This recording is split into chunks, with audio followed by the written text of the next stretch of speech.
Hi everyone, my name is Alana and I am a speech pathologist at Therapy Focus.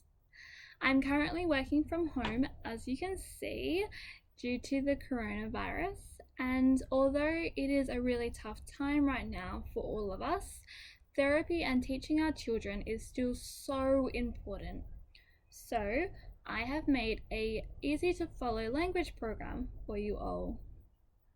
This program, in short, uses simple games like I Spy, Bingo, Snap, Go Fish, and many other ones, and adds in language, but in disguise.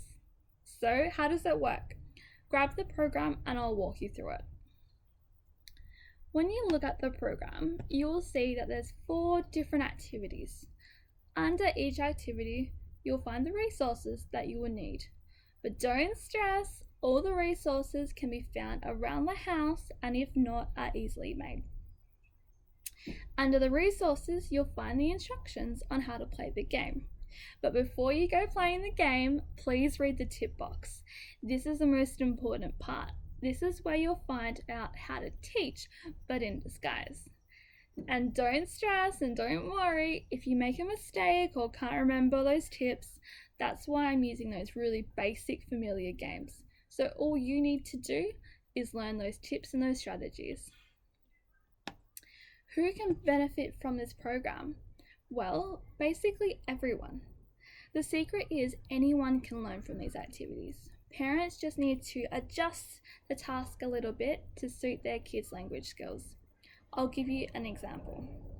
So, in one of the activities, it is Simon Says. Depending on your child's language skills, you may just say, Simon says, run, or you may increase it a little bit to, Simon says, run fast, or jump 3 times. For a real challenge, you might swap it around and do the action first and then say what you're doing. So you might bounce a ball and then stop and say, Simon says, bounced a ball. It doesn't matter what skill your child is at. At each level, you're teaching a special skill.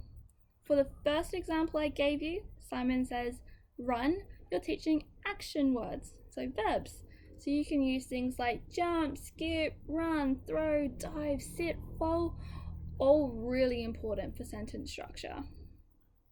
In the second example, you're teaching action words again, but you're adding a describing word which kind of changes things. So if I said, Simon says, run slow, oh, that's a little bit different to run fast.